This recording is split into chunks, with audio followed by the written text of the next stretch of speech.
Okay,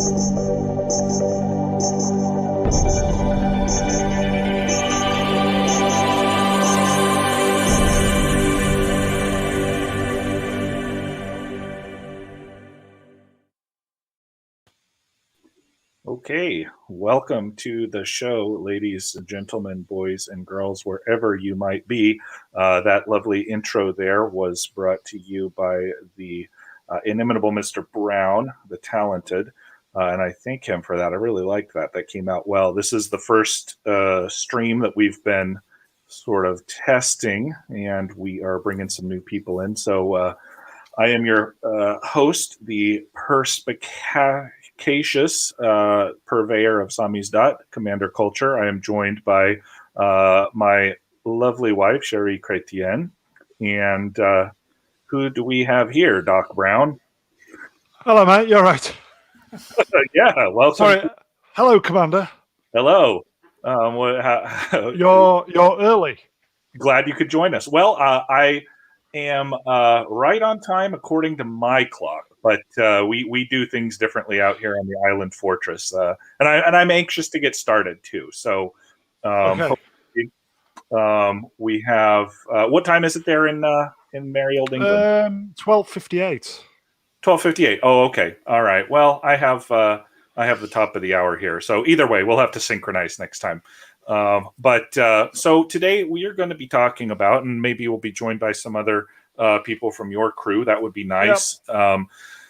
The ongoing fiasco in Central Asia and how that relates to the ongoing fiascos in London and in Washington, D.C. and everywhere else in the Western world.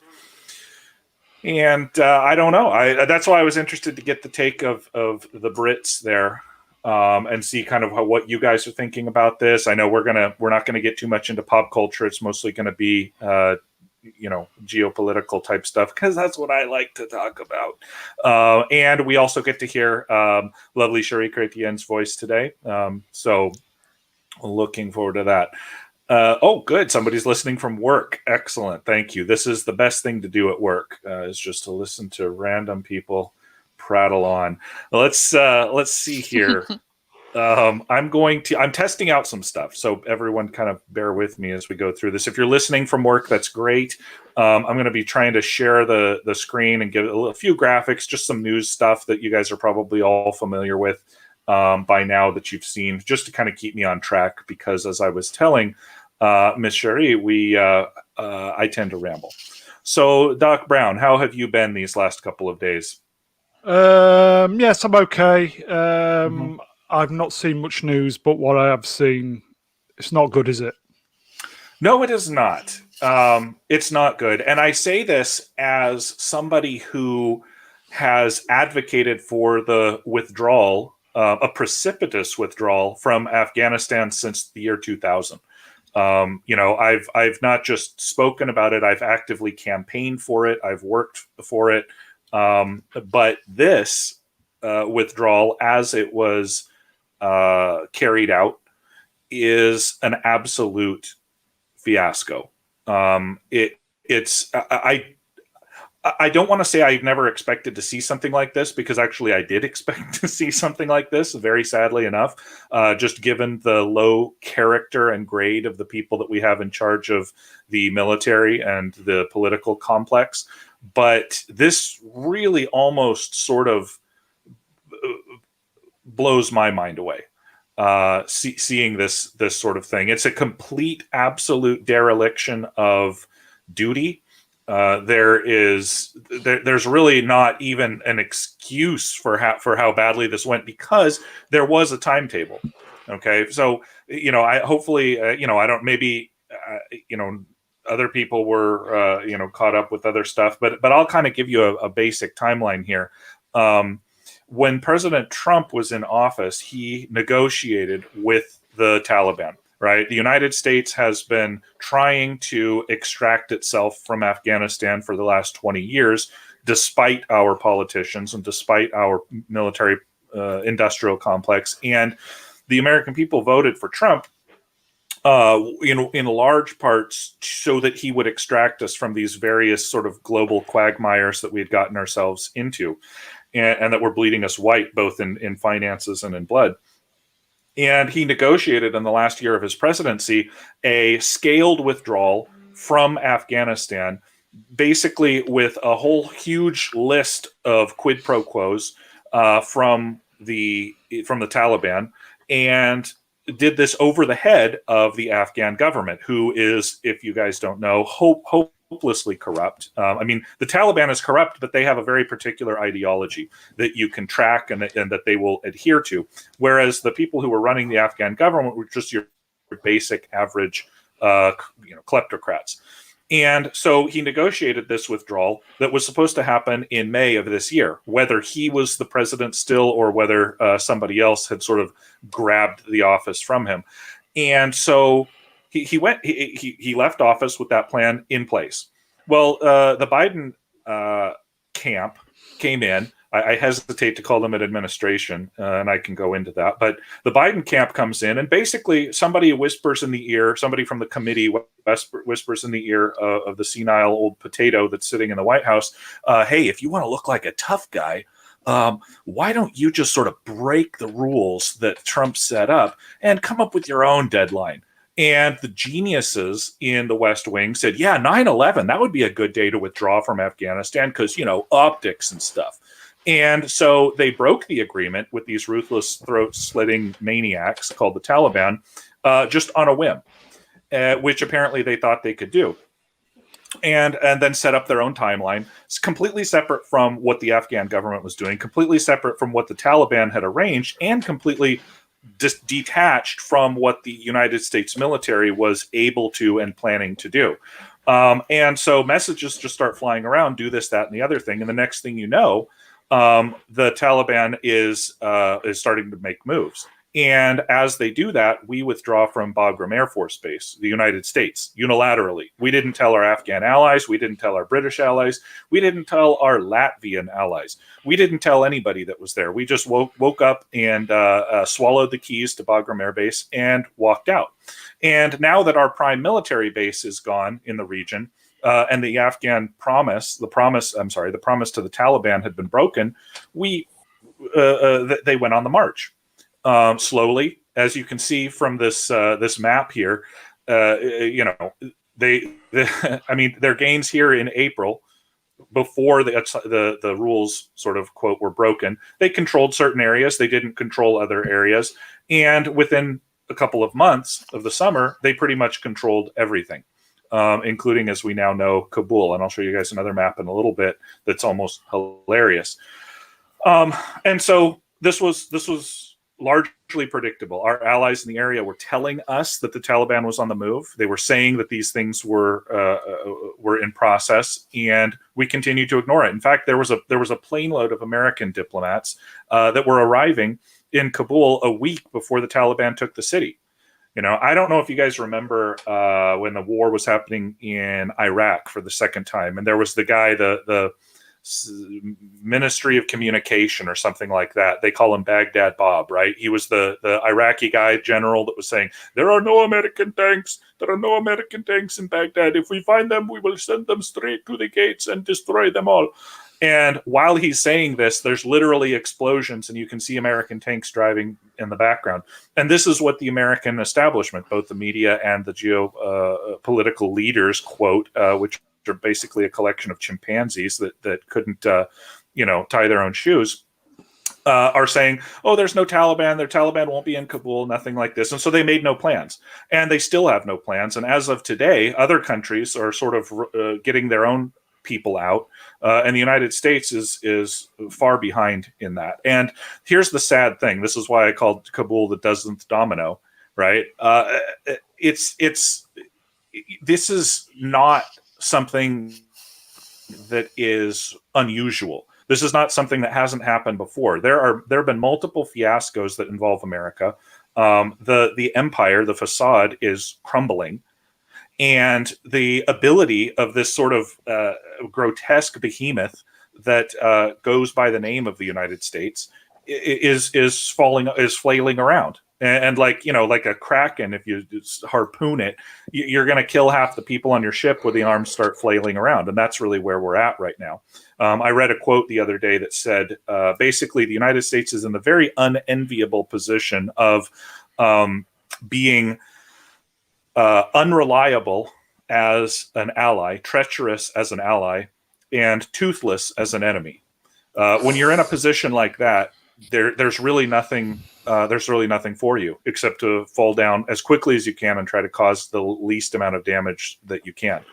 And I think finally our allies, from you gentlemen across the pond to translators in Afghanistan, are starting to realize we really can't trust these guys. And of course I say, well, duh, that's what I've been saying for 20 years, but nobody listens. Everyone thinks, oh yeah, America, because they have F-15s and nukes, no one could possibly take them on, as Joe Biden famously said weeks before the Taliban took over the entire country, without nukes or F-15s.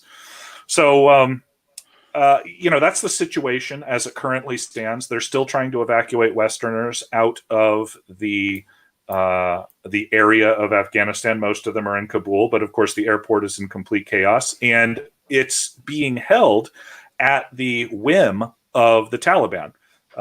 This evil Taliban, who I'm no fan of, by the way, but they are guaranteeing the safety of everyone there.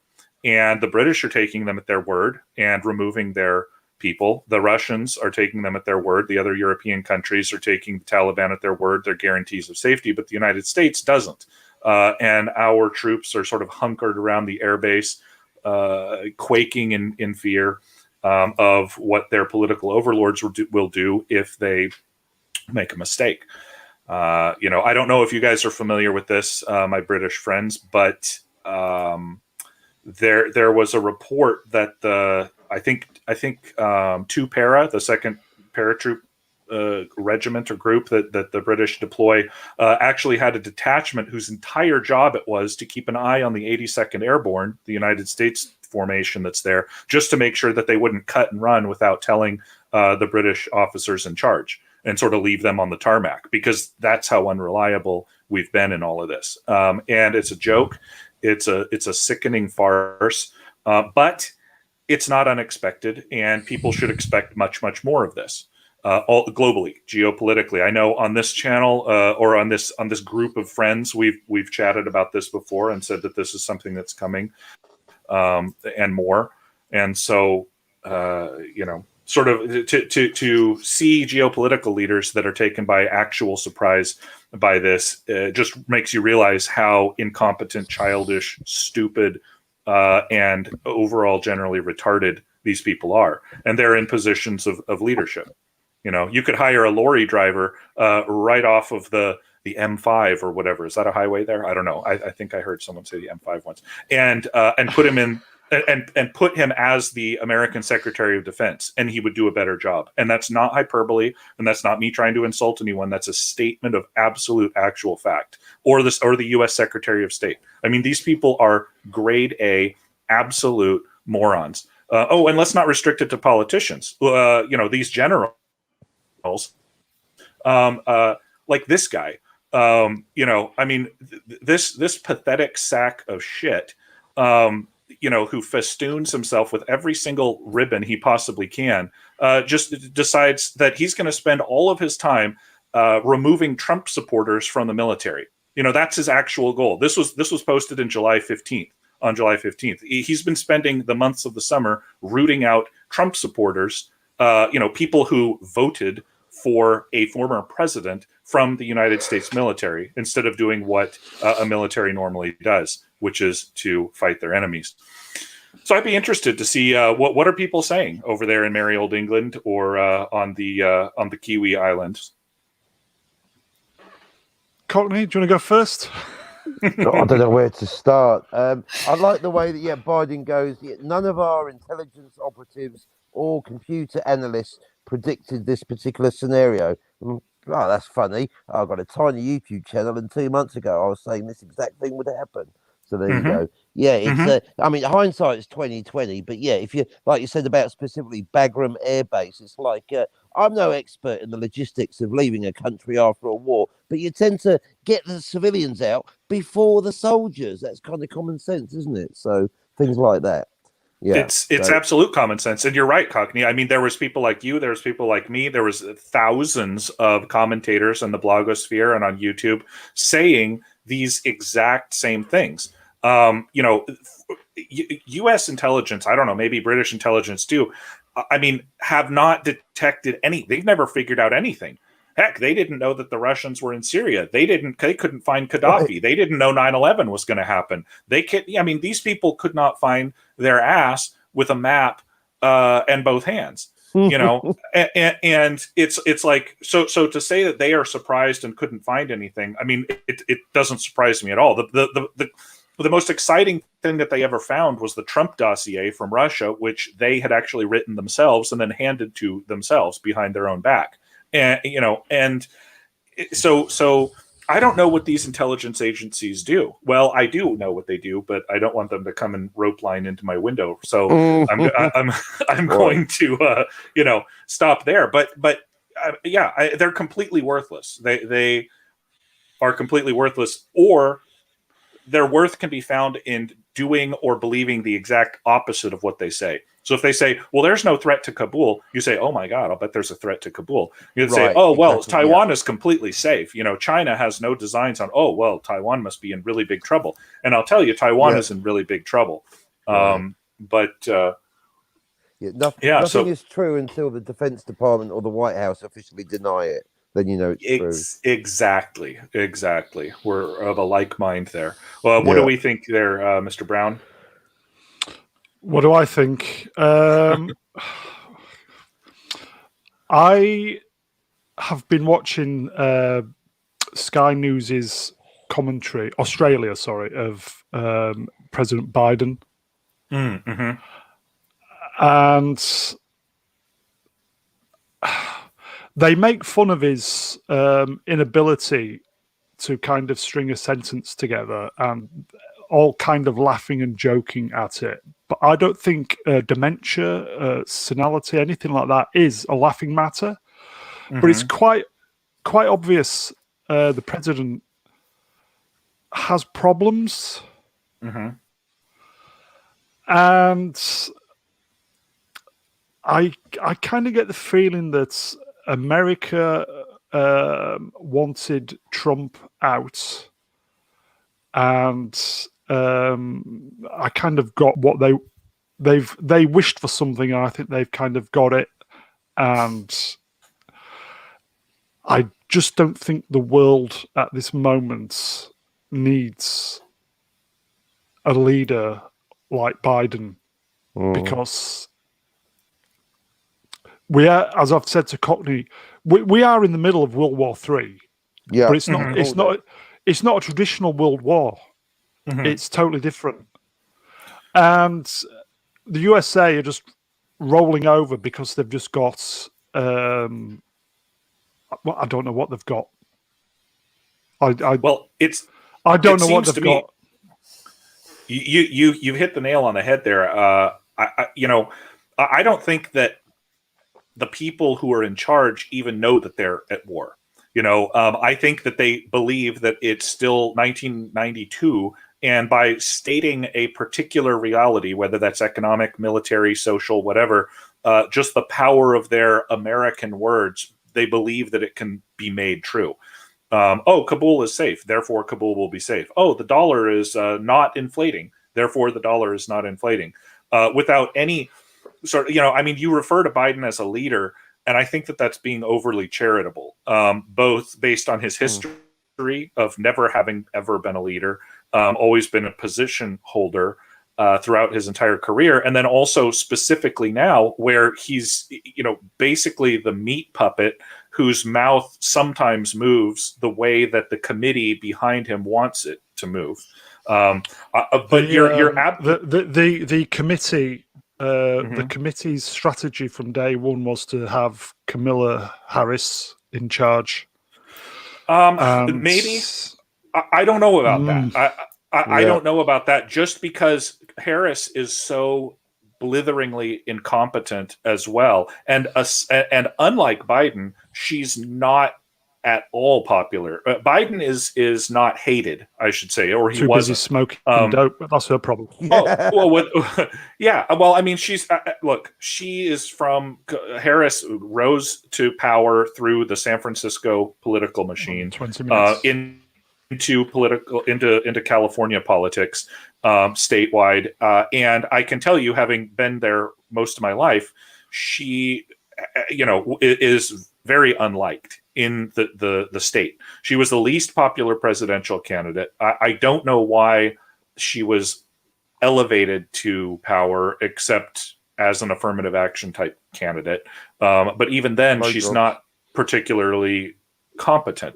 So I'm not really sure what the plan is, and what it makes me think is that there's even less people in charge than we think. So we talk about a committee, but you have no leaders in the White House. No, there's nobody. There's at least when George W. Bush was drooling on himself, you had Dick Cheney or somebody, or Donald Rumsfeld or one of these nefarious figures sort of skulking around behind the curtains. But right now you have nobody. I mean, and that's why I say you could pull a lorry driver off the road and put them in the position, and they would get the same intelligence briefings, and they would make better decisions. It is extremely dangerous where we're at right now. I don't know if you guys were, well, I do know you guys were around in the early 1980s doing something when the Soviet Union was going through its leadership crisis. And what they had, this is something I wanted to talk about, is what you call a gerontocracy, right?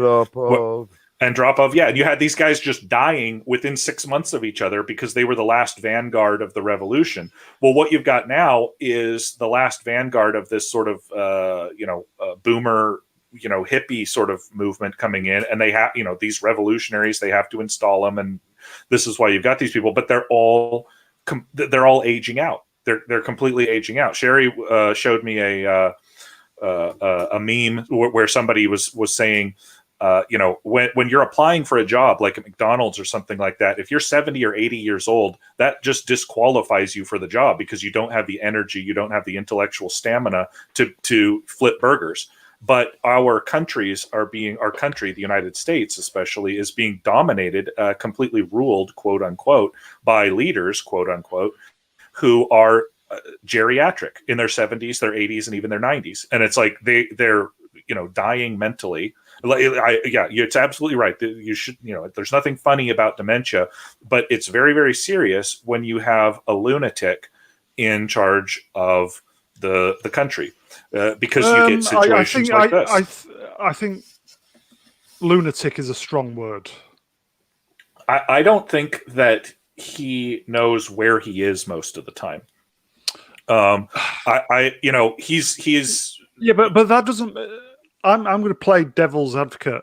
Sure. It just because he has he's obviously got some issues doesn't mean he's a lunatic. I think you're kind of seeing this from a very, very personal perspective, because obviously you're American. Mm-hmm. What? And you I know, and you love your country. Oh my God! I quickly just Googled Trump and his age, 75. Mm-hmm. 75. Yep. Biden, 78. Mm-hmm. And when I look at Biden, I see a very, very old 78. Right. Where I've seen Trump, 75. Harrison Ford. He looks great for 75. Yeah. For his age. Yeah. Do you understand? It's like almost like there's been a tipping point reached with Biden, and you can tell he's on the downward slope. Not. I don't mean that in a bad way. He looks a very, very old 78.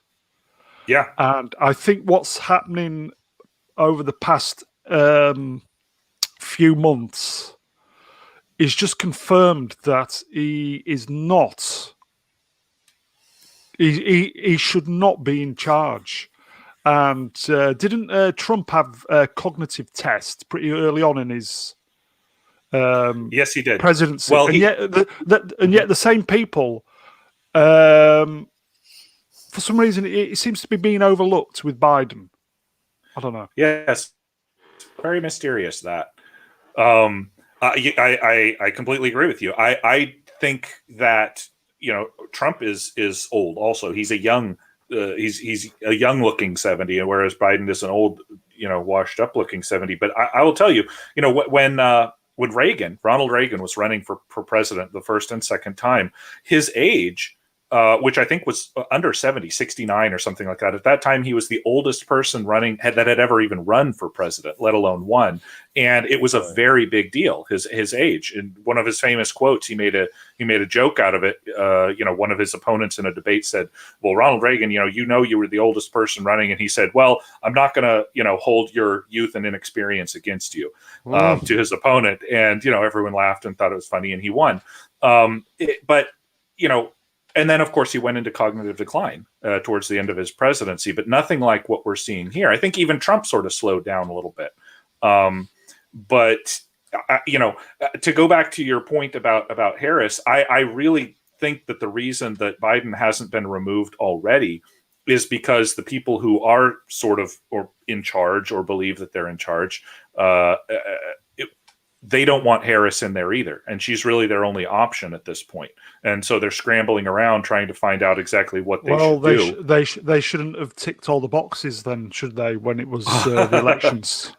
Oh, no, they should not. As Trump said, anything, this was the best tweet all week when he says, anything woke, it just turns to shite. Someone and I don't know about from the horse's mouth himself, President Trump. Everything woke turns to shit. And it's true because it's not based in reality. It's based in fantasy. It's based in wish. It's based in I'd like it if, and you can't run an economy on that. You can't run what is in effect a global empire on that. You can't run a geopolitical strategy on that. You can't even run domestic policy on that, as we saw over the summer with the riots. And so you're right. I think that a large swath of the American people, not all of them, maybe not even most of them, but a large vocal swath was sufficiently perturbed with Trump and his quote behavior that they wanted someone else, anyone else. And they ended up getting someone else, anyone else, good and hard. And now we've got this situation. And I can tell you from our side, I don't know what it looks like, because I know in the European sphere, there was a lot of hostility towards Trump just based on sort of knee-jerk kind of green politics that floats around there anyway. But in the United States, there's been a big... I think he was a great president, but that's just me. And lots of people do, but there was a general sense that he called a spade, and put a capital L in leadership. And I think that a lot of people in the United States, even people who voted for Biden, have realizing that now. Buyer's remorse, buyer's remorse, Biden's remorse, right, yeah, right. That could become a thing. Any thoughts there, Ms. Cherie? Nothing that you haven't already said. Oh, okay. Well, I've said a lot. We could get the woman's perspective here. The views went up by 2 people as soon as you started talking. So, it went down 1 when I started talking. I know how it goes. Okay. Well, feel free to jump in. Why don't you read a couple of the chats, Commander? Yeah, the chat's blowing up. I'm liking the Polish angle. Oh my goodness! Let's talk about the Polish angle. Great. Because going back to it comes for the Polish angle, Reagan and Afghanistan. We can go back on there because, of course, Reagan's early presidency was basically defined by his complaining about Russia's invasion of Afghanistan. It was, and of course, he had a Polish-American foreign minister at that point who was basically quite happy to stick it to the Russians by arming the Mujahideen with Stinger missiles and Well, and now 40 years later, arming the potential enemy. Here we are again. So we've kind of come full circle, haven't we? Mm-hmm. Mm-hmm. Do you think?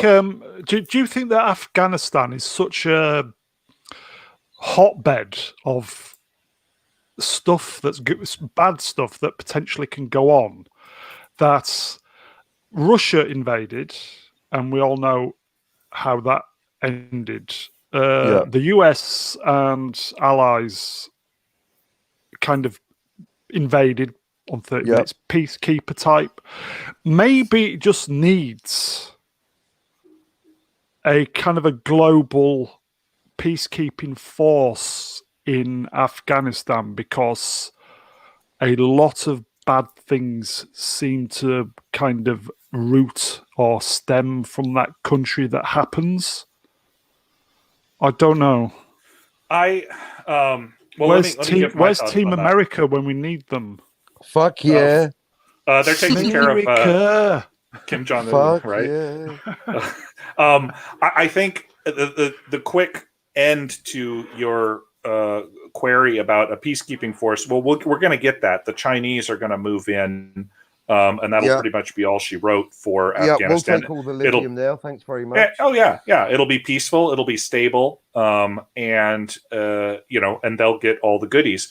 The thing about, I'm not sure if this directly answers what you were saying, but my theory on Afghanistan kind of being the graveyard of empires is that by the time an empire expands so large, whether that's the British Empire, the Russian Empire, the Soviet Empire, the American Empire, the Mughal Empire, the Alexander the Great, who died, basically in Afghanistan, if it, by the time an empire gets that big, that it gets to the ass end of nowhere, which is Afghanistan. I mean, it's literally the last place that anyone would or could ever get to. And so by the time that you've reached that location geographically, you are by definition so overextended that all it takes is a couple of goat herders with some, 7th century weapons, and your kind of massive, bloated, ill-formed imperial venture just out of necessity falls apart. It doesn't have anything to do necessarily with the people of Afghanistan or the terrain or the anything else, ideology, because that's not unique through space and time to Afghanistan. So why wouldn't this be happening everywhere else? Why is it the grave of empires? Well, because it's the last place you'd ever go, and if it's like, I don't know what if you're and lots of opium comes out of the country as well. Well, it won't anymore now that the Taliban's in control. Wink, wink, nudge, nudge. So, and the Chinese aren't friends of opium traders either.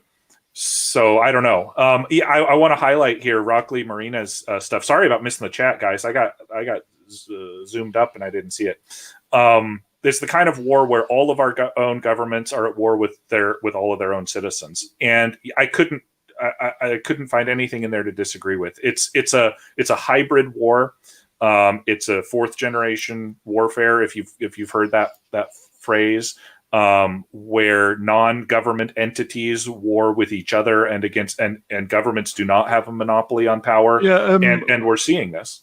Mm-hmm. Cockney will agree with. We've said this a long time. America is in a bloodless civil war at the moment. Yes. And they're just fighting themselves, and the weapon of choice a lot of the time is Twitter. Yeah. Mm-hmm. I think all. Well, let me. I think generally all hot civil wars begin with cold civil wars. I'm not sure that we can avoid something bad coming, and the apocalypse. The apocalypse is coming. It's on its way. It seems that way, I must say. The signs are increasingly clear. The tanks are getting closer and closer to literal Armageddon. So Armageddon could literally happen. Yeah, Revelations. It's a great bedtime read. Talks about Damascus, Israel. But amazing. 70 years ago, there was no Israel. Now I'm thinking, Revelations, this is hot stuff. Who needs Spider-Man?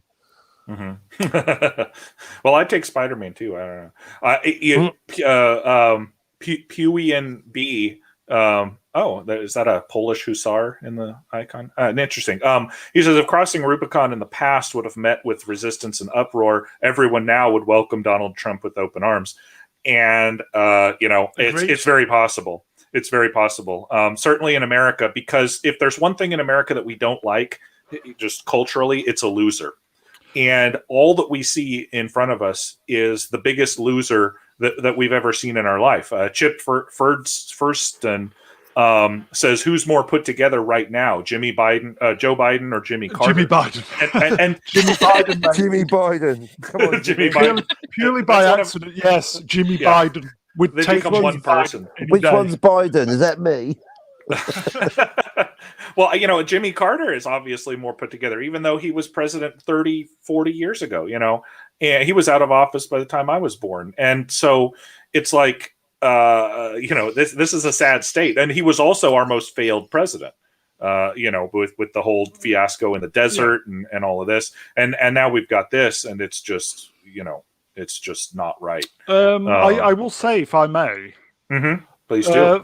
For many years, to my ex-work colleagues, I always said I firmly believe that two-party politics, which essentially is a 600-700-year system, is just totally out of date for the modern world.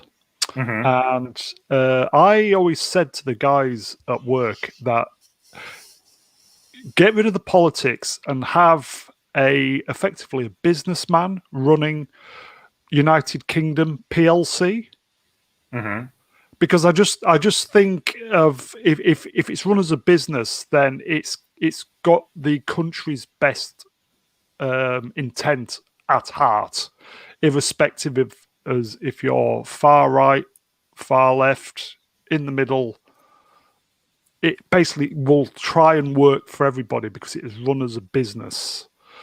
Because it has to meet the customer's needs. Yeah, and I firmly, I always said that somebody like Alan Sugar should have ran the UK.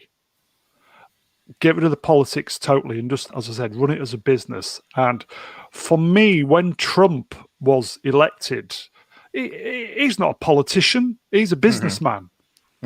And United States of America Limited, or Public Limited Company, or whatever you use over in the States, the 4 years he was in power, it was run as a business. And irrespective of, obviously, he had the USA, and it's USA first, yes? And me as a UK person, I could see, maybe he's kind of given the UK the hard word on stuff, but I could see the logic that he was running it as a business. And the USA was very, it was prosperous, wasn't it, when he was in charge? And that just made me think that politics just needs to go. It just needs to go. Yeah, I think the Trump effect really was about confidence, right? If you are confident, politics is tribalism. Tribalism has connections that run a lot deeper than politics, because there's cultural traditions, there's ethnic connections, there's all of this kind of stuff involved in a tribe. Politics doesn't even rise to the level of tribalism. It's very this is a topic for a whole other conversation. I think we can certainly look at it, but I think generally you're right. But the problem here is, and I'll play devil's advocate on your side. There have been two major models for allowing businesses to sort of take over politics. The first one is called corporatism, And we saw that in Italy in the 20s through the 40s, which didn't have the best results for a lot of different reasons. But it was a merger of the successful corporations sort of privatizing government around their own initiatives.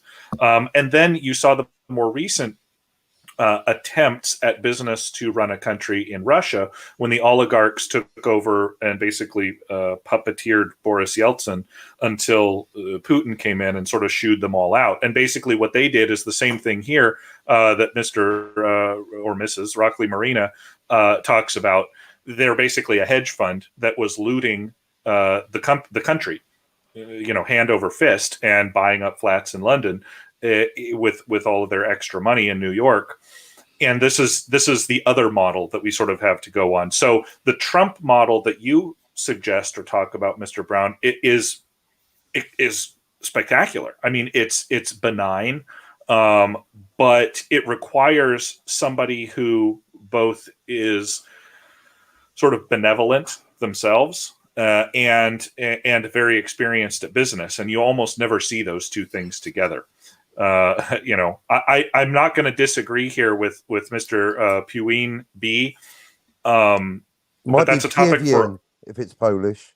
Well, there we go. My Polish pronunciation is just hideous. Yeah, we like to pronounce the W's as V's just to confuse everyone. So if it's Polish, it's probably Pewien. But if I'm getting it wrong, then przepraszam. Well, I'll call him the Winged Hussar. How about that? Nice. And because that's what he's showing here. But he talks about here monarchy as a solution, and I'm not going to disagree with that. I'm not 100% prepared to jump right in on this particular stream, but here's what I will tell you very shortly, very briefly, is that I believe that privatizing government and therefore politics is probably in the best interest of the country as a whole. And by privatizing, I mean a small group of people has the imprimatur to control the political sphere. And because if it goes beyond that, people don't understand the political sphere, and so you've got voters who simply vote the public coffers. You have politicians who simply loot the public coffers, and then it just becomes a giant raid. And this is how every single democracy ever in the history of mankind has fallen apart, especially when it's built around an unstable axis of two political parties like in the United States, where you have something like Germany or even Britain. It's very much. Sorry. No. It's more stable when you have. It's very much a seesaw action is politics. One party gets in, do what they think needs to be done, and then once they're voted out, another party gets in. And they There's no consistency. Yeah, it's like, so you need somebody. Go on. No, go on, Courtney. I know what you're going to say. Go on. I was going to say, it's like The Last Jedi. You got J.J. Abrams doing one thing, then you got Ruin Johnson doing the opposite thing. They got J.J. Abrams coming back, and it's like the same thing with Obama coming in, going, right, I'm going to undo the last guy, and then Trump comes in, I'm going to undo Obama, and then Biden comes in, I'm going to undo what Trump's done, and I'm going to stiff your hair. You know what I mean? So you're right. It's just it doesn't work. I think in that sense, the monarchy would be better because you have at least consistency, and if the monarch's really tied to the land, as is traditional, then they're unbribable. The problem with these politicians is they're not actually tied to the land. They're not like King Arthur. They don't care. They just want to basically stuff their pockets and fuck off, don't they? Yeah. So quite right. I mean, tying in with the Polish winged hussars that you noticed there. September the 11th, well, it was actually September the 12th, but they were moving the cannons the night before. September the 11th, 1683, the fate of Europe hangs in the balance. The Ottomans on the doors of Vienna waiting to come in, the Muslim invasion of Europe. And along comes King Sobieski III, charging down with his magnificent Polish winged hussars, the greatest cavalry charge in all of history. I wasn't there, I might be biased, but there you go. Totally routed the Ottomans, totally destroyed them, and they left behind the coffee. What's this? Oh, look, coffee. So maybe sometimes the king literally leading from the front. I'd like to see that. I'd like to see Biden on a white horse charging into the Taliban. Come on, you fuckers, I'm going to sniff your hair. It's not going to happen, is it? Well, they would run away. I think they would run away in absolute terror. There is that. I'd run away from Biden. Yeah, yeah. They'd leave their Cool. weapons and hightail it. I think, yeah. You know, the. You know, but it doesn't even have to be leading from the front, you know, of an actual army. Even though, like, you know, and we see here, Mr. Kreese is talking about a constitutional monarchy, and America thought about borrowing one. People tried to say George Washington, who was a man who did lead from the front, you should become our next king here. And they, you know, he demurred and came up with the system that he had now, which, like you say, is very similar to the Star Wars movies, where you get no consistency and you actually get anti-consistency when the new people coming in's entire job is simply to dismantle what it took the other person 4 or 8 years to do. Right. And there's no, and that's why with a monarchy, with a privatized government, I should say, there's incentive to make it last beyond your own lifespan. You know, because it's private. It's like, if I have my own island fortress here, I care about what happens to it after I die. You know, I want to pass it on to my kids. I want to pass it on to my grand followers. You know, all of this kind of thing. I don't want it to just, oh yeah, well, you know, whatever.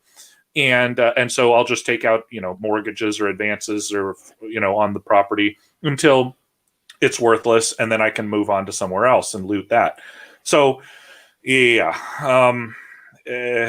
What do we have here? New commenter. Jake says, most people aren't interested in politics. This is true. Look, we've only got a handful of viewers. I think you could take away the vote and less than half of those that lost it would be upset. I tend to agree, especially if you had a properly charismatic leader. And that was, you know, someone up earlier in the chat had talked about crossing the Rubicon. And, you know, if Trump had done that, he could have pulled a Julius Caesar. I'm not saying he necessarily should have, but a lot of people just say, yeah, this guy's pretty good. Oh, look, his son is you know, pretty interesting. Let's see what we can do, because we've already tried democracy and it clearly hasn't worked.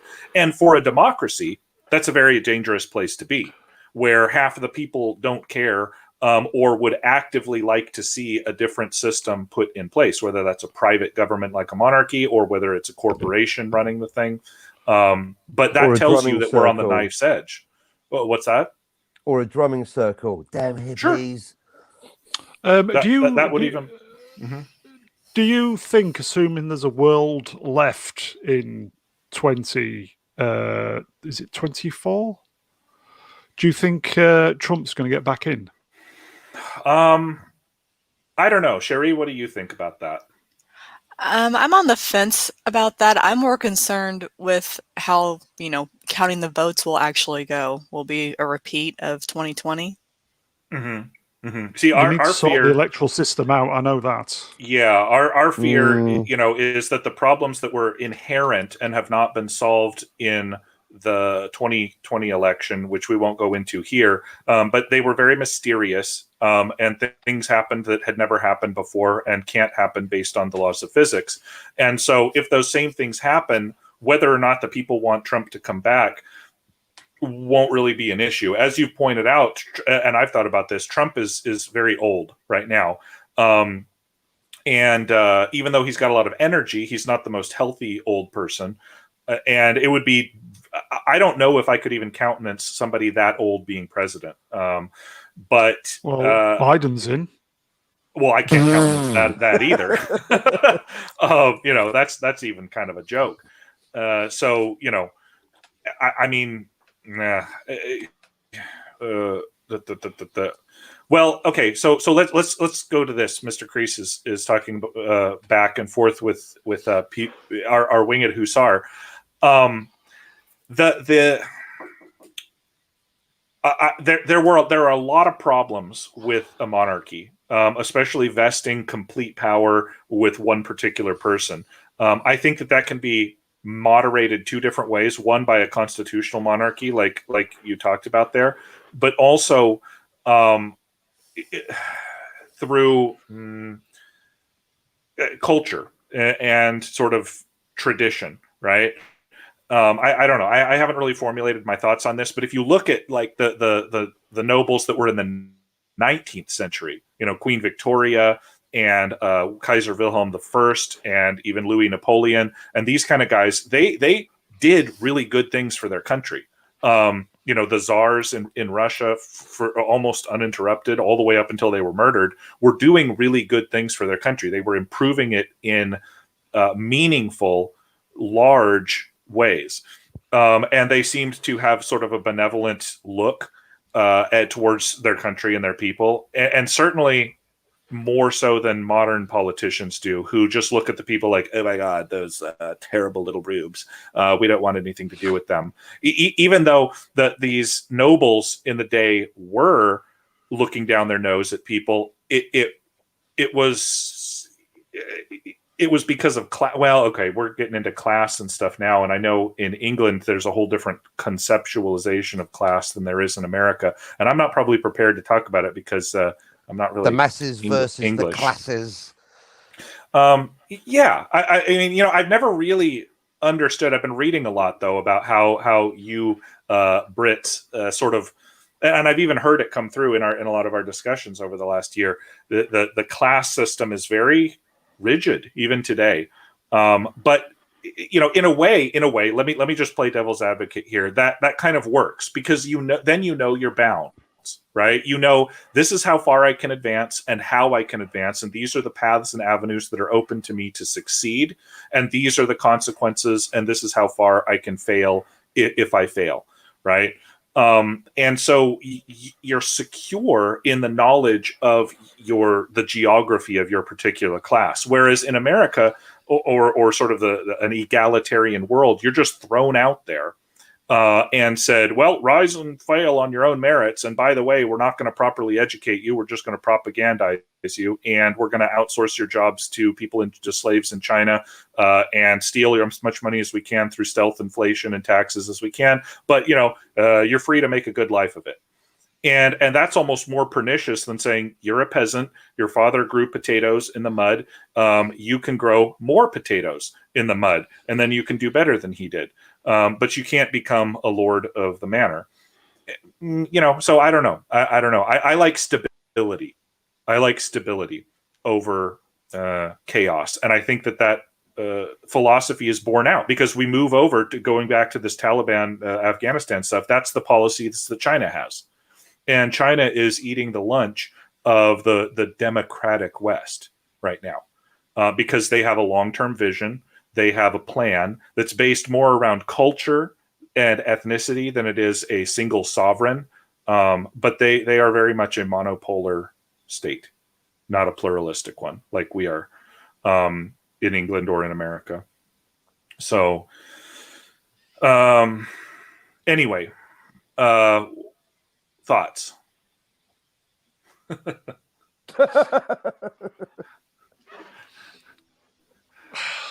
Or shall we just move on? Well, I will say it's obviously China is the number one. They certainly seem to be. Mm-hmm. Maybe I realize this, and maybe people will, especially America, will start realizing that China is number one. But that's just me. They're going that way. Mm-hmm. There's a term for it. If I was smart, I'd know the term properly. It's something like, so you'll have to excuse my piss poor pronunciation, but again, you'll have to remember English is my first language. Proszę bardzo, ja mówię po polsku, ja nie mówię angielsku. Bardzo rozumiesz troszkę. But but utilities, trap, if I had a proper education, there's something trap, but it's an Thucydides trap, yes. Thank you. There you go. That thing. So there you go. You can probably explain it more briefly than I. Brown knows what I'm like. Take me 15 weeks to explain it, and then not Brian Young will come on and go, da-da-da-da, it's that. But basically, when you've got an established dominant power, one power that's the superpower, and then you've got another rising power, and on their current trajectory, they're going to overtake the existing power, and sooner or later, they're going to have a fight. And that's basically, so the USA is now the number one power. Russia's no longer even in the top two. China's coming up, number two. It's going to become number one if it continues. Therefore, from that perspective, war between China and the USA, direct or indirect, is inevitable, if not already occurring. Well, it is already occurring. Yeah, you're absolutely right. It is already occurring. A war between China and the United States, sure. China is number one, irrespective, because with everything that's gone on recently with you know what, nobody's saying anything about what has happened in this certain place. And we're not saying nobody's saying it was deliberate. It seems to me that it was purely an accident, and none of the world powers are saying anything because this certain country is the effectively the factory front, the workforce, the country that makes everything for everybody else, because they can produce stuff cheaper than everybody else. So why nobody wants to upset the country that makes everything for them, all their consumer electronics and this, that, and the other. And the country is number one. And the USA are too busy navel gazing, too busy squabbling amongst themselves. And there's just a certain arrogance thinking that we're number one. And they, don't get me wrong, they were. I just think they need to accept that they're not the numero uno, the head honcho anymore. And like Britain did. Yeah. It's a passing of the guard. Yeah, and I always regret, I said this when I was at school, which was, bearing in mind, 40 years ago, everybody should learn Mandarin. And I was saying that when I was 10, 11. If you want to make it in life, if you want to make it, kids, any younger viewers listening to this, if you want to make it, learn Mandarin. That's all I'm saying. Yeah, I can. Don't. Buhao. Oh, somebody's been buffing up on Duolingo. I think. Yeah, I can't disagree with anything that you said there, except I will say that the United States and China have been at war now for quite a while. It's just that the United States never really knew that they were properly under attack.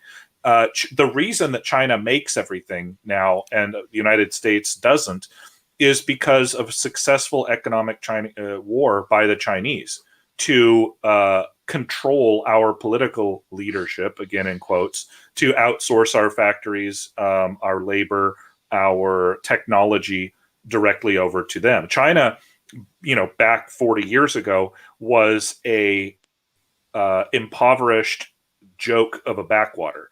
Now, China always had the potential to come back, but it didn't ever have the means to do so until that was given to them, handed over in large buckets that got increasingly larger from the time of Richard Nixon through George H.W. Bush, and especially with Bill Clinton, and then continuing on, where we just said, okay, here, why don't you take everything? Because hork, I get paid under the table, and I get book deals and stuff like that. And then nothing really matters to me anyway, because I'm just a ruthless SOB. And then China, which is this impoverished joke of a nation, now has this massive industrial base, this massive sort of technological treasure trove, and a large military that's outside of what they would have otherwise had if the United States hadn't given them all the technology that they used to build it, if that makes sense. But because of their bulk, because of their power, because of their strength, historically being the Middle Kingdom, they were always a potential to come back, and now they have. Now, I will also temper those statements by saying that they could lose it easily, because they are not just China. They're China that has this parasitic government, communist government on top of it. Just like how the Russian people could never become truly great in the Soviet Union because they had the Soviet government on top of them. Is the same with the Chinese. So they may, in spite of their Chinese leadership, become the permanent leading power. But we'll see. An economic collapse. And they kept invading Poland. Well, with regards to what you've just said, then the USA, their government seems to be collapsing around their ears. Yeah. The United States government. I'm not optimistic that the United States government will exist in 15 years. It's gone. 15 months. 15 weeks. I mean, I was just going to say, we're not USA haters. Don't get me wrong. No, I'm certainly not. I'm No, as the opposite. patriotic. Yeah, as they come. quite the opposite. Yeah, it's just, I think you've got problems. Well, yeah, and I mean, you have to call a spade, and if the airplane is crashing to the ground with all engines on fire, you have to say the engine is crashing to the ground with all You've engines on got to say fire. it, right? And there's no benefit to not stating the obvious. Now you have to try to find a solution or a way out without smacking into the ground, either individually or as a group. Let's make no mistake. If America falls, we're all fucked. Simple as that. I was just about to say that if America goes, we've all gone. Yep, agreed. We're all in it together, guys. Well, in part, yeah, because the United States is really the last great Western power. So when Britain fell apart in stages, World War I, World War II, Suez Crisis, like the United States picked up little pieces here and there. There's no one left in the world in the West to kind of pick up those pieces. Not even the EU in total. Not even Team America. They've long gone. Long gone. And so when we fall, anyone that's in close proximity to us will as well. It'll look like the Kabul airport, except on a geopolitical scale. You remember with everyone jumping on their airplanes and getting stuck in wheel wells and stuff. Anybody that's foolish enough to link their fortunes, come on, man, that was 4 or 5 days ago. Yeah. Well, maybe for him. That's ancient history. Come on, man. What difference does it make? Yeah, exactly. Right. At this point, what difference does it make? Can't change it now. And So do you as Americans, do you feel embarrassed about your leader? I mean, okay, so I'll answer that and then I'll hand it over to Cherie. Why don't you let Cherie answer that first? Why don't you go first then? All right then. I can't say I'm embarrassed because it doesn't surprise me. America is not the America that I knew as a child, if that makes sense. Perfect. And she's not that old, folks. Yeah. And I would second that. I would say I'm not embarrassed either because it's not really my country. It's like let me give you an analogy here. Had Cherie finished her point? Sorry, Commander. Oh yes, nice. Sorry, I'm very short, but okay. Brevity is the soul of wit and beauty. So it's like you have a father or a parent or a brother or something like that, and it's a zombie apocalypse. They get bitten by a zombie, and now the zombie is running around town, biting everyone, flailing around, acting like an idiot, arms falling off. Can you really feel embarrassed for that person or for yourself for that being your dad? No, more horrified is what you feel. You didn't want this to happen. You didn't have any say in it. This isn't really your dad. This isn't really our government. This is a brainworm infected kind of oligarchy that wears the skin suit of the founding fathers and the red, white, and blue, and it's terrifying more than embarrassing. When George W. Bush would make gaffes and say stupid stuff, that was embarrassing. When Obama would go around and bow improperly to the Japanese emperor and stuff, that was embarrassing. But what's happening now is kind of somewhere between like sad and terrifying, just like a zombie. Yeah, I would say I also see it as the fall of the republic happening. Mm-hmm. I think it's partly the media as well, because at the moment our glorious Prime Minister in New Zealand just... Uh-oh. Oh, he's gone critical did mass. we lose him? He's gone critical mass. I did not kick him off. I was looking forward to what he was saying.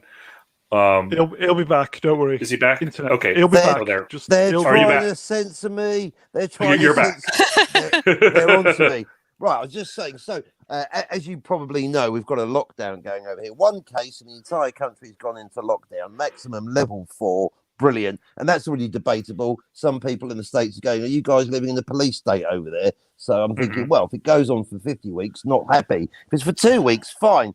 But just like Biden, you're making a decision that you think this benefits no one. How dumb are you? But our amazing leader, Jacinda, rather than saying, right, you're all on lockdown, maximum lockdown for 2 weeks, which is the case. No, she said, you're all under lockdown in Auckland for a week, but the rest of New Zealand only for 3 days. And it's happening in 6 hours. So what happens? 500 cars are now going over the bridge. Everyone escapes out of Auckland and infects the rest of the North Island. So now they've had to extend the entire lockdown over the entire country for 2 weeks and possibly longer, possibly 4, 6 weeks. Some people are even saying months for Auckland and Northlands because everyone escaped out of Auckland. So just not nearly as tragic as what's been happening in Afghanistan the last 24 hours, but just another example of the leader of an entire country, well, not leader, democratically elected representative, but making completely dumb decisions that benefit literally no one. I mean, at least when they're corrupt, you're like, well, at least someone's pockets are getting lined. You've made a terrible decision, but someone's winning. No one's benefited unless they're deliberately trying to get the entire country infected so they can have more lockdowns. So it's that classic question, are they well-meaning idiots or evil geniuses? The result is the same. I think that they're evil idiots. I think that's that. See, that's not a bad combo. Difference. That cancels out. If you've got an evil idiot, then they're planning against you, but they fuck it up. So, well, that's what's happening. They're fucking it up by the numbers, you know. It's at this point, it's just a fear campaign, you know, for the sake of enacting a fear campaign. That's what I think, because otherwise, if it's a truly medical emergency, you shut down the island, for example, right away.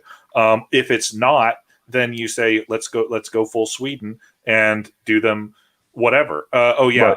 Rockley Marina says, infect them with what? The unspecified virus of unknown origin. That's what we're calling it. The Delta variant of the aforementioned, not mentioned virus. You know why it's called Delta, don't you? There's just to go on. The Delta variant is from India. Mm-hmm. But in the UK, it was deemed as racist or whatever, calling it the Indian variant.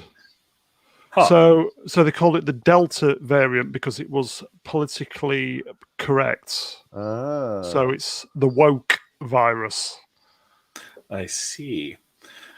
Well, I don't want to get too far afield from the Kabul sort of topic here, the geopolitical stuff. No. Dumb leaders, basically. Unnecessarily dumb leaders making dumb mistakes that no one benefits from. I agree. As Kreese here, I guess I missed one of his comments earlier there where he says sacrificing Afghanistan could be a strategic move before a conflict with China. It's a very risky one. The fallout might as well slip out of control. I mean, we might I don't have think left 19 years ago, if that's the case. Do you think there is going to be conflict with China? Yes. I fucking hope so. I mean, okay. Wait. Let me rephrase I don't think we will win because because I'll tell you why. Because they're copying our Black Hawks. Well, as I've said, we're in World War III now, and it's a certain thing that's happened. They've got the technological edge over us. You don't even need to invade anybody's country anymore now. Well, these guys have the technological edge over us in military equipment. Right. And these guys, the Chinese, have the funding to keep that military equipment going. The United States strategically has pushed these two traditional enemies and rivals together, like they're trying to make them into one person. So, it's kind of bizarre. But as far as, so China, I don't know if we will get into a military conflict with China over Taiwan, for example, because that would be absolute suicide. I think that even people who are crazy neocon, suicidal, homicidal, warhawk idiots know that it would be a death trap. But letting Taiwan be taken over as part of this global conflict that we don't even know that we're actually in would be it wouldn't be the dozenth domino, it would be the 100th domino. It would be the final domino to drop before Rockley Marina's shitty world order under the U.S. collapses, and that very may will be what we're looking at. And the evil idiots in charge of us may actually be stupid enough to sacrifice a few carrier battle groups just so they go out looking like they did something. But I think that there's something brewing with China. I think that the internal contradictions that exist in China, economically, culturally, socially, are pressing the government there to do something kinetic and military, even though that's generally not. Well, yeah, they always are. Number one, our intelligence services are in complete shambles. We wouldn't know what they were doing until it was announced on CNN. And they follow the whole Sun Tzu thing, where it's like you don't fight the battle until it's already won. There's a great book out by two Chinese military colonels that's called Unrestricted Warfare, and it's the war plan from China against the United States, and it's just written out chapter by chapter. This is how we destroy their economy. This is how we destroy their industrial base. This is how we destroy their culture and society. This is how we attack their geostrategic, sort of archipelago, and and so going back to this comment here, if we were sacrificing Afghanistan and saying, oh well, this pawn, we don't want to get it caught out, so we're going to do this and then move over here. I don't think we have anyone in charge that's even this smart here to do this. We've lost it. It was risky. The fallout seems to have already slipped out of control. China and Russia will rebuild Afghanistan, and they'll reap the profits. And I don't really see any other way around it at all. Russia back in Afghanistan. Oh dear, no. Yeah, but this time they'd be as invited guests. The Taliban, because irony. It's certainly ironic that the Russians have learned how to not be imperious, and the Taliban have learned how to not be complete fanatical idiots. And they're very versed in social media now with the Taliban. Well, yeah, and here's the thing: the United States trained them how to do that. Everything they know how to do, all of their grand skills and strategery, all came from 20 years of fighting the United States. They wouldn't know anything about counter sniper warfare. They wouldn't know anything about shooting down helicopters if we hadn't given Stinger missiles. They wouldn't know anything about social media if we hadn't been there handing out cell phones to every Tom, Dick, and Harry for 20 straight years. Instead, they'd still be retrograde losers like a lot of the other places in the world where we haven't been intervening. Hasn't the US left 20 Black Hawk helicopters? 60, yeah, and the rest. Oh, right, okay. Well, depending. I mean, again, I'm not actually with the CIA. That's just the numbers I've got. But brand new more as well. than one. Yeah, I mean, I could do with one. It's ridiculous. Do you know how much those things fucking cost? More than a Ford Fiesta. Just left them. Well, of greater concern than Black Hawk helicopters, which the Chinese, they will buy and they will reverse engineer. It's the Apache, isn't it? Well, they don't have any Apaches. I'd be very surprised if they left those behind. But it's the night vision goggles. It's the night vision technology. Lots of that was left behind, and that is some very high tech data. The scans of everyone, the list with the names of everyone in Afghanistan that's worked for the US government in the last 20 years. Oh, that's a fun one. Sure. Yeah, that's a whoops, our bad. Sorry, says Joe. Whoops. Yeah, Cherie was showing me that this morning, it's old news. And I couldn't believe it. Yeah, it's old news. It's 12 hours old, but it's nightmarish. I mean, they basically gave these guys a kill list. Yeah. And it's like, Okay. You don't trust them to secure the airport, but you do trust them with the names of all of your, operatives and American citizens. Great. Let's just hope they don't have a video camera and a saw, Right. I mean, it's a travesty that these Afghans are getting left behind. But I must say, objectively, because it's all humans, but subjectively, being political, which is the opposite of the normal route I go, but it's basically just the fact that American citizens, even one, are going to be left behind. That is, it used to be growing up. That's the thing I was taught, is if you've got a US or a UK passport, that means you are safe abroad in most circumstances, even, terrorism. That is the whole point of paying your taxes.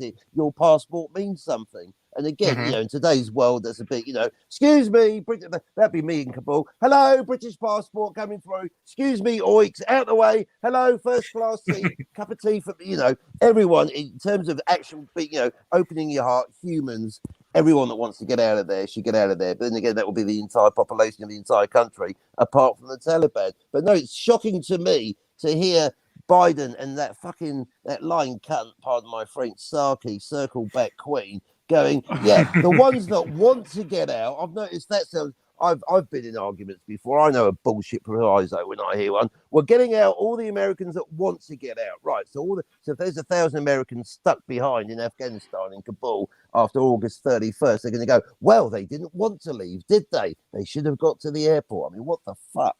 That is ridiculous. We can't be leaving people behind. That is unacceptable. No, especially not like willfully. Right. It's I mean, they just did, but it's a complete. That's why I say it's a fiasco. It's an absolute debacle. It's like Dunkirk, except it's civilians, and right. there's no boats coming. There's just an airplane every once in a while that kind of can get some people and maybe not other people. Well, they don't care. The replacements are coming in from the border, so what does it matter? Oh yeah, ooh, very sharp, madam. That's the philosophy of these psychopaths that are in charge. I won't say lunatics. I don't want to offend Mr. Brown. But these psychopaths that are in charge of the U.S. I just thought at the time that lunatic is a very, very strong word. Well, I mean. I don't. As a presenter, you have to be impartial, Commander. She's laughing. That's as a guest, as a guest, I can be an arsehole. Well, it's the privilege of the guest, isn't it? It is. Presenters have to remain informal and impartial and see everything from both sides. Yeah, Brown and me, we're having a party right now. We're in the guests. We might start rocking it up in the chat as well, start disagreeing with some shit. I think we should recreate the Polish-Lithuanian Commonwealth. I think we should invade Lithuania and then invade Russia. And if you don't join us, then it's nuclear war on everyone. Fuck it. Invade. In fact, in all seriousness, Poland's just bought 50 M1A2 Abrams off the United States. Now, what I'm curious in is, are we going to have basically Polish cruising now? Are we basically going, right, thanks for the tanks, America. We'll take over from here. Dziękuję bardzo. Right, off we go. Either way, they're still pointed at Russia, so, Well, let me know how that works out for you. Better dead than red, that's all I'm saying. Just ask the polls in the chat. Would you rather get invaded by Germany or Russia? Germany every fucking time. Catch in the forest, that's all I'm saying. Fuck the Russians. Apart from any Russians who might want to be considering subscribing, you're good. Well, I don't know of any, but Yeah. So yeah. I mean, coming back to the let's use that. Let's go. Let's go on that track though, because Poland and Lithuania and some of these other countries that you mentioned are relying like a desperate maiden clutching her hands together in fear on the United States to save them from the Russian bear. I like the analogy. The Polish maiden is also carrying a baseball bat and a machine gun, but also clutching her good friend as well. Let's call it extra insurance based on previous experience. Well, that's what I'm saying. Poland, I think, is perfectly capable of defending itself against Russia that would want to come in, which I don't think that Russia does, but the United States, anyone that relies on them for defense or for collective security is going to be tragically disappointed. I mean, whether it's Taiwan, whether that's South Korea, whether that's Poland, as I said at the beginning of the broadcast, the United States is treacherous as a friend and toothless as an enemy. They couldn't defend. They don't have 50 M1 Abrams tanks, in Poland that they could even give. They've got like a battalion of radio operators and stuff. We must have bought the last 50. We'll take them. We'll take all the Abrams. All the Abrams. We'll take it. Got any Black Hawks? No, we've given those to the Taliban. Oh well, never mind. Yeah, exactly. All of our Black Hawks are now in the possession of the Taliban. You want to call them Taliban the Taliban helicopters? Just call them. Yeah. Mm-hmm. No. Yeah. So, it's a sad sort of state of affairs. In an honest and sane world, you would be seeing resignations. Heck, if this was even happening in Britain, I think Britain was the center of this. You'd be seeing resignations. Didn't Anthony Eden or somebody step down after Suez? We're in woke wanker world though at the moment, aren't we? Oh yeah, no. Nobody should ever apologize for anything. I mean, they're sainted, and anointed by the masses and by God Himself, who doesn't really exist because they're atheists. So they can do no wrong. Meanwhile, while they're telling themselves this, standing in the mirror, brushing their hair, saying they're a pretty girl, the world falls apart. And I can only hope that these countries that do rely on the U.S. for collective security are stepping away very, very quickly. I can tell you that countries in the Asia-Pacific region are certainly stepping away very quickly. And I would assume or hope that the delusional Europeans would also be doing the same thing. Careful. So, delusional Europeans, does he mean us? What? Delusional, thank you. How to isolate 50% of your guests. So let me elaborate on that. I mean, of course, the European governments, but this was the genius of Trump, right? Trump knew that America is a falling giant, right? And if you want to keep your friends, you keep them abreast of your weaknesses. This is why he's saying, look, NATO, we have to pare down our commitments. Look, Poland, I don't think that you can rely on us 100%, or Germany or England for your collective security. England got the message. They just built an aircraft carrier that I don't think can sail very well. I haven't kept up on the news, but and so countries are starting to step up their own defense a little bit, which is good. This is something that needs to happen over a period of time, just like the withdrawal from Afghanistan.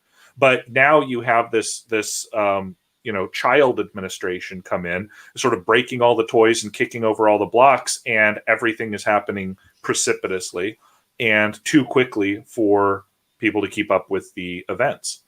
And I